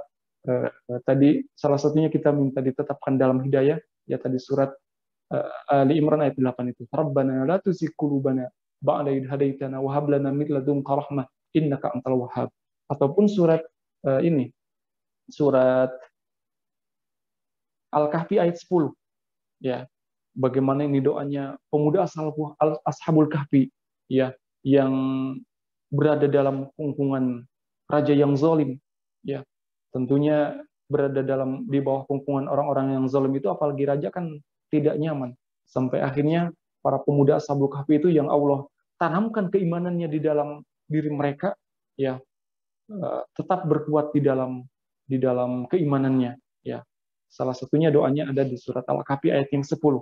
Ya, Rabbana atina min ladunka rahmah wa hayyi' lana min amrina rasyada. Ya, ada. Rabbana atina min ladunka rahmah wa hayyi' lana min amrina rasyada. Ya Tuhan kami, atina min ladunka rahmah, berikanlah rahmat kepada kami. Wa hayyi' lana min amrina rasyada. Ya, rahmat dari sisimu dan sempurnakanlah petunjuk lurus bagi kami di dalam urusan kami. Jadi minta petunjuk di dalam kehidupan ini, dan akhirnya petunjuk ini, bimbingan Allah ini sampai kepada kematian. Ya, tadi. Jadi walhiqna tawaffani muslima walhiqni bis salihin. Ya, jadi ini minta petunjuk, tadi minta diteguhkan, ditetapkan dalam hidayah ini, surat Ali Imran ayat 8, atau surat Al-Kahfi juga ayat 10 bisa kita baca doanya. Rabbana atina min ladunka rahmah wa hayyi' lana min amrina rasyada. Ya, dimanapun kita berada, Allah Maha mengabulkan, Allah Maha mendengar doa-doa kita. Ya, jadi banyak doa di dalam Al-Quran yang itu doanya para nabi, orang-orang soleh. Ya, bisa kita baca, harapannya kita pun ingin menjadi orang-orang soleh. Ya, orang-orang soleh seperti orang-orang terdahulu. Ya, jadi itu bisa kita dawamkan di waktu-waktu yang kita lebih mesra, lebih dekat dengan merasakan kasih sayang Allah. Ya, salah satunya sholat. Ya, ba'da sholat gitu kan. Ya, ataupun sebelum sholat. Bagaimana waktu-waktu yang ketika intidhur sholat, ya antara adzan dan iqamat itu kan istijabah juga. Ya, adzan dan iqamah itu kan akan sholat. Jadi bagaimana sholat yang kita lakukan ini menjadi wasilah kita diterimanya doa kita. Ya, bisa sebelum sholat ataupun ketika sholatnya, ya di dalam sujud terakhir ataupun setelah sholat. Ya, setelah sholat pun itu kita habis melaksanakan kewajiban. Kan iya karena abu dua iya karena nasta'in. Ya Allah, hanya kepadamu kami beribadah. Ya, kita beribadah kepada Allah, salat itu bentuk ibadah. Ya Allah, kami sudah melaksanakan kewajiban. Ya Allah, berikanlah kami hak wa iyyaka nasta'in. Ya. Maka berdoa setelah sholat itu juga bagus sekali. Karena kita habis melaksanakan kewajiban, iyyaka na'budu wa iyyaka nasta'in. Hanya kepadamu kami meminta pertolongan, nanti ditolong oleh Allah dengan doa-doa yang dikabulkan setelah kita panjatkan. Ya, dan berdoa ini memang tidak instan, dalam artian ada beberapa yang Allah belum kabulkan. Itu adalah kita harus berhusnuzon kepada Allah. Ya, Allah sayang kepada kita karena dengan doa itu kita lebih dekat, lebih merasakan ketenangan dengan Allah, gitu kan? Dengan doa itu. Ya, dan ada kalanya orang dikabulkannya doanya, mungkin ada yang terasa, ada yang tidak terasa. Mungkin ketika kita minta harta, ibaratnya ya Allah berikanlah saya kendaraan, langsung Allah berikan, terasa. Tetapi ketika kita minta, saya kira salah satu doa yang sering dipanjatkan oleh kita semua adalah minta diampuni dosa. Allahumma ighfir lana, ya Allah ampunilah dosa kami semua. Ya, kita tidak tahu apakah Allah sudah mengampuni dosa ataupun belum. Nah, maka ada kalanya doa-doa kita itu dijabah, kita tidak sadar ataupun kita tidak tahu, gitu kan.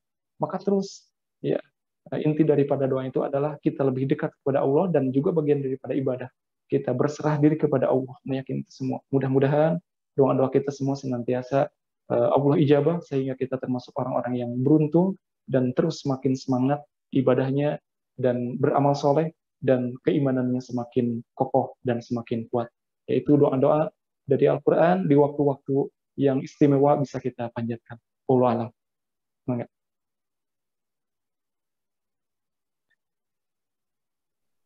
Baik, semoga cukup jelas ya untuk Teh Sylvia. Insya Allah ya, amin, amin. Semoga kita dalam keadaan husnul khotimah ketika kita dipanggil oleh Allah Subhanahu Wa Taala. Pak Ustadz, ada penasaran, saya ada pertanyaan juga. Katanya kalau kita wafat itu Pak Ustadz, untuk husnul khotimah itu juga adalah sesuai dengan kebiasaan kita, begitu Pak Ustadz. Makanya kenapa kita diingatkan selalu untuk ibadah agar kita meninggal dalam keadaan husnul khotimah, gitu Pak Ustadz. Jadi yang saya ingin tanyakan di sini dari pertanyaan teman saya itu adalah Pak Ustadz, kan kita sudah sudah tercatat ya meninggalnya kapan, tanggalnya kapan. Nah, cara meninggalnya kita itu berarti nggak ada ya Pak Ustadz ya. Itu tergantung kepada amal ibadah setiap manusianya gitu Pak Ustadz. Jadi tergantung kepada usahanya kita gitu ya Pak Ustadz. Seperti itu ya Pak Ustadz. Jadi kita bisa berusaha dan meminta kepada Allah. Dan apakah ada hubungannya dengan kebiasaan-kebiasaan kita Pak Ustadz pada saat kita dipanggil oleh Allah? Silakan Pak Ustadz. Ya baik, terima kasih. Betul ada sebuah keterangan bahwa Imam Ahmad itu menyebutkan setiap hamba akan dibangkitkan di hari kiamat sesuai dengan kondisi dulu dia meninggal. Dan seseorang meninggal itu ya tergantung bagaimana kebiasaan. Jadi ini ada hubungan, ada korelasi antara bagaimana kita hidup, beramal, kemudian meninggal dan dibangkitkan. Nah, jadi tentunya kita ingin dibangkitkan dalam kondisi terbaik, begitupun ya karena dibangkitkan itu melihat bagaimana akhir hidupnya, dan akhir hidup kematian itu ada kalanya ya bagaimana kita beramal. Nah, dan tadi 3 hal daripada kematian itu, ya, kita tidak tahu waktunya kapan, tempatnya di mana, dan dalam kondisi apa. Itu kan dirahasiakan. Hikmahnya adalah supaya kita berupaya untuk menggunakan waktu ini di dalam kebaikan, supaya kita senantiasa berada di tempat yang baik, karena ada tempat-tempat yang tidak baik, dan supaya kita berupaya untuk dalam kondisi yang senantiasa baik. Nah, itu hikmah daripada dirahasiakan 3 hal itu di dalam kematian. Waktunya, tempatnya, kemudian kondisinya. Nah, jadi supaya kita senantiasa berada di tempat yang baik, kemudian kita senantiasa berada di waktu, kita menggunakan waktu yang baik. Kan kalau seandainya kita akan berkunjung ya, ke tempat yang tidak baik, ya ke tempat kemaksiatan, setidaknya berpikir, ya nanti kalau saya meninggal di sana gimana gitu. Nah, kalau kita meninggal di tempat yang baik, makanya salah satunya ada mungkin bahkan banyak orang yang ingin meninggal di tempat yang baik, ya ingin meninggal di tanah suci, ya di tempat yang suci, Makkah, Madinah, ya, ataupun di tempat yang baik, di salah satu tempat yang baik adalah Baitullah, di masjid gitu kan. Nah, itu jadi hikmah daripada rahasia 3 hal itu di dalam kematian, waktunya, kemudian tempatnya, kemudian caranya, ya, supaya kita berupaya, karena tadi orang dibangkitkan itu sesuai dengan kondisi dia meninggal, dan orang meninggal, ya bagaimana keseringan amal yang dia lakukan, ya. Jadi kita tidak tahu di mana, kita tidak tahu kapan, kita tidak tahu kondisinya sedang apa, maka kita senantiasa berada di tempat yang baik, berada menggunakan kondisi yang baik, kemudian caranya supaya kita memperhatikan bagaimana kita beramal gitu kan. Ya, mudah-mudahan ya ibu-ibu, teteh-teteh yang senantiasa beramal soleh, ya ini kita sharing di dalam kebaikan, ya nanti insya Allah ketika banyak beramal kebaikan, ya sesuai dengan keterangan tadi, kita meninggalnya pun dalam kondisi baik. Jadi itulah hikmah daripada rahasia 3 hal di dalam kematian. Jadi supaya kita persiapan akan menuju Allah Subhanahu Wa Taala, karena semua kita tidak tahu, tetapi yakin, karena tadi maut itu sebagai pintu. Kita yakin ya bahwa kita akan meninggal semuanya, tetapi kita tidak tahu waktunya kapan, tempatnya di mana. Ya, bahkan ini dipertegas dalam akhir surat Luqman itu kan, wa ma tadri nafsum bi ayyi ardin tamut. Nah, kalian tidak mengetahui bi ayyi ardin tamut, di bumi yang mana kalian akan meninggal gitu kan. Nah, kemudian dengan kondisi apa? Nah, maka sekali lagi hikmahnya supaya kita senantiasa menggunakan waktu sebaik-baiknya di dalam ketaatan amal soleh, kemudian juga senantiasa berada di tempat yang baik, karena memang ada tempat-tempat yang tidak baik, dan juga caranya ataupun kondisinya. Ya, demikian teh yang bisa disampaikan, Bang.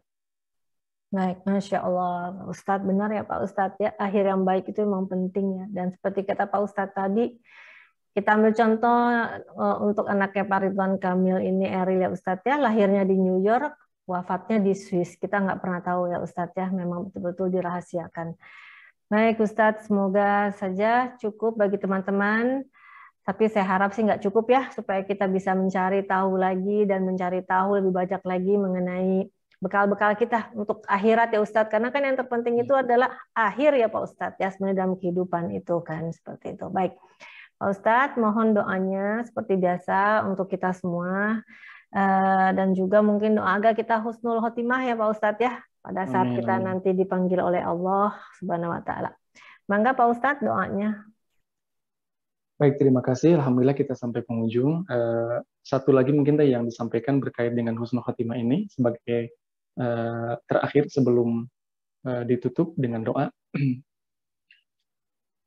Dengan kejadian kemarin putranya Pak Gubernur itu meninggal, ya, karena Gubernur Jawa Barat, Ciamis berada di Jawa Barat, Gubernur kami, ya, itu kan banyak doa yang dilantunkan, kemudian banyak yang bertanya-tanya, ya, tidak kenal tapi kenapa merasa kenal gitu kan, merasa menyayangi. Ya, ini tentunya pelajaran bagi kita semua. Ya, dalam salah satu ayat surat Maryam itu kan disebutkan bahwa yang akan memberikan rasa sayang, kasih sayang itu adalah Allah. Ya, dan ini rasa sayang ini Allah berikan, kasih sayang wudda itu dalam bahasa Al-Qur'annya wudda, kasih sayang yang begitu amat menyayangi gitu kan. Itu dilandasi dengan keimanan dan amal soleh. Ya, innal ladzina amanu wa amilus shalihat sayaj'alu lahumur rahman wudda. Sesungguhnya orang-orang yang beriman dan beramal soleh itu Allah akan menjadikan sayaj'alu lahumur rahman wudda, kasih sayang di antara mereka. Allah akan berikan dia disayangi gitu kan. Maka bagaimana supaya kita disayangi oleh sesama manusia, itu kan bentuk didoakan, itu kan bentuk kasih sayang. Ya, kuncinya adalah kita harus menyayangi, tadi dilandasi dengan keimanan, ya, beramal soleh orang-orang yang ada di sekitar kita. Ya, karena rumusnya adalah dalam keterangan itu disebutkan irham man fil ardi yarhamuka man fis sama. Sayangilah yang ada di bumi, maka yang di langit akan menyayangimu. Ya, jadi semuanya berasal dari keimanan dan amal soleh kita. Ya, kenapa kok dia banyak yang mendoakan dan ada hikmah juga daripada sampai berhari-hari bahkan sampai 2 minggu kan belum diketemukan.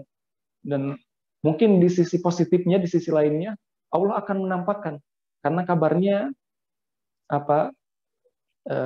mayatnya kan masih utuh gitu kan.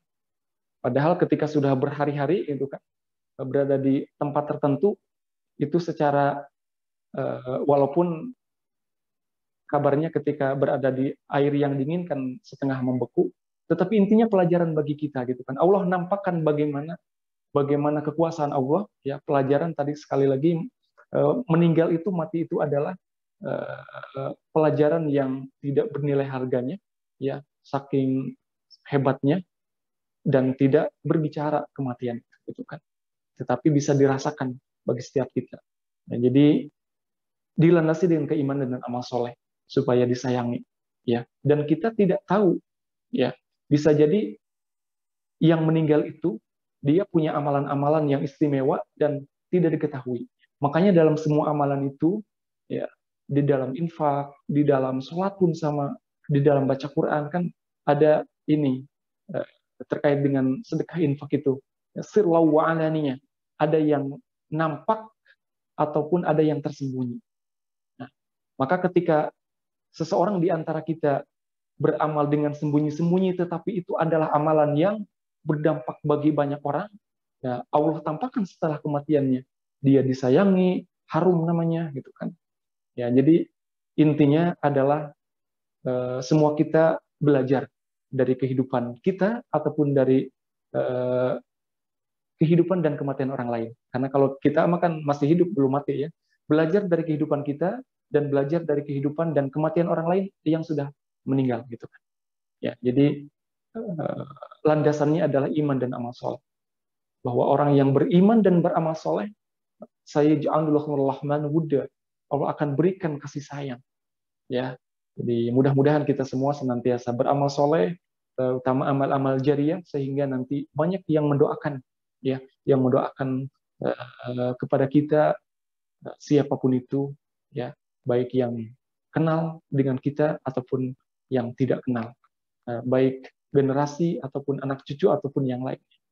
Sama-sama kita akhiri dengan doa, ya, mudah-mudahan kita senantiasa berada dalam sehat walafiat, berada dalam keberkahan, dan juga Allah senantiasa melindungi kepada siapapun kita, terutama kepada majelis pengajian Perancis ini, dan juga kepada keluarga tercinta semuanya, orang-orang dekat, teman-teman sahabat kita semua, dan yang lainnya. Allahumma salli ala habibina wa syafi'ina wa dhuhlina Muhammad amin ya rabbal alamin. Hamdan na'imin, hamdan syakirin, hamdan yuafi ni'amahu wa yukafi'u mazidah, ya rabbana lakal hamdu wa lakal syukru kama yanbaghi li jalali wajhika ya 'azim sultanik. اللهم تقبل منا يا رب إنك أنت السميع العليم وتب علينا يا مولانا إنك أنت التواب الرحيم اللهم اهدنا واهد بنا واجعلنا سببا لمن اهتدى يا رب. Berikanlah kami petunjuk, berikanlah kami petunjuk dan jadikanlah kami sebab petunjuk orang-orang yang mendapatkan petunjuk ya Rabb. Allahumma tawil wa barik umurana, berkahilah, panjangkan usia kami semua di dalam kebaikan. Wa tsabbit imanana, tetapkanlah keimanan kami ya Rabb. Wa nawwir qulubana, berilah cahaya, berilah petunjuk kepada kalbu kami semua. Wa nawwir qulubana wa ahsin akhlaqana, perbaikilah, baguskanlah akhlak kami semua ya Allah. Wa ilal khairi qarribna, mudahkanlah kami di dalam kebaikan. Wa ani syarri ba'idna, dan jauhkanlah kami dari keburukan dan malapetaka dan musibah ya Allah. Waqdi hawaijana fid dini wa dunya wal akhirah. Rabbana atina min ladunka rahmah wa hayyi' lana min amrina rashada. Rabbana la tuzigh qulubana ba'da idh hadaytana wa hab lana min ladunka rahmah innaka antal wahhab. Rabbana hab lana min azwajina wa dhurriyyatina qurrata a'yun waj'alna lil muttaqina imama. Allahumma la tada' lana dhanban illa ghafartah ya Allah, ampunilah dosa kami semua. Wala hamman illa farajah. Siapapun di antara kami semua, khususnya jamaah pengajian Majlis Ta'lim Perancis ini, siapapun yang punya kegundahan, masalah, Engkau berikan jalan keluar ya Allah. Rabbi adkhilna mudkhala sidqi wa akhrijna mukhraja sidqi waj'al lana min ladunka sultanan nasira. Wala dainan illa qadaita, siapapun yang punya sangkut paut utang piutang, Engkau mudahkan untuk melunasinya ya Allah. Wala maridan illa syafaita, siapapun di antara yang sakit di antara kami semua ya Allah, Engkau berikan kesembuhan. Allahumma shfi maradana ya Rabb. Allahumma shfi maradana ya Rabb. Allahumma rabban nas adhhibul basa ishfi anta syafi la shifa illa shifa'u shifaan la yughadiru saqama wala maitan illa rahimta. Siapapun yang telah meninggal di antara kami semua, Engkau berikan rahmat ya Rabb. Engkau berikan rahmat, Engkau kasih sayangi ya Rabb. Engkau lapangkan, Engkau berikan nikmat kubur ya Rabbal alamin, dan Engkau berikan ampunan yang terbaik darimu ya Arhamar Rahimin, dan matikanlah kami dalam keadaan husnul khatimah ya Allah. Allahumma inna nas'aluka husnul khatimah wa na'udzubika min su'il khatimah. Allahumma khtim lana bil Islam, Allahumma khtim lana bil iman, Allahumma khtim lana bi husnul khatimah. Tawaffana musliman wa alhiqna bis salihin ya rabbal alamin. ربنا آتنا في الدنيا حسنة وفي الآخرة حسنة وقنا عذاب النار سبحان ربك رب العزة عما يصفون وسلام على المرسلين والحمد لله رب العالمين. Amin ya rabbal alamin. Baik, demikian semuanya teteh-teteh, ibu-ibu yang dirahmati Allah. Hatur nuhun, terima kasih semuanya. Mohon maaf apabila ada kesalahan dan kekurangan. Hasbunallah wa ni'mal wakil, ni'mal maula wa ni'mal nasir. Assalamualaikum warahmatullahi wabarakatuh. Waalaikumsalam warahmatullahi wabarakatuh. Masya Allah, jazakallah Ustadz Aib. Terima kasih atas ilmunya, doanya juga bagi kami semua. Barokah untuk Ustadz Aib. Terima kasih ya Ustadz. Hari ini kita mendapatkan banyak sekali ilmu dan pelajaran yang bermanfaat. Insya Allah menjadi bekal buat kita nantinya. Saya mengundurkan diri, mohon maaf lahir batin bila tadi ada kesalahan dalam membawakan sebagai moderator, baik tutur kata ataupun bahasa. Terima kasih Mbak Berta, Teh Alfi juga yang selalu bertugas studio, dan juga Teh Desi. Saya serahkan kepada Teh Desi. Waalaikumsalam warahmatullahi wabarakatuh. Mangga Teh Desi. Baik, terima kasih Teh Dini. Masya Allah, Alhamdulillah, terima kasih Pak Ustadz atas pencerahannya hari ini. Terima kasih kepada Teh Dini dan sahabat-sahabat semua yang sudah hadir. Kita langsung tutup aja kajian pagi ini dengan bacaan hamdalah bersama-sama. Alhamdulillahirabbil alamin, dan doa kafaratul majelis. Subhanakallahumma wa bihamdika asyhadu an la ilaha illa anta astaghfiruka wa atubu ilaik. Amin. Akhir kata, mohon maaf lahir dan batin. Wassalamualaikum warahmatullahi wabarakatuh. Waalaikumsalam warahmatullahi wabarakatuh.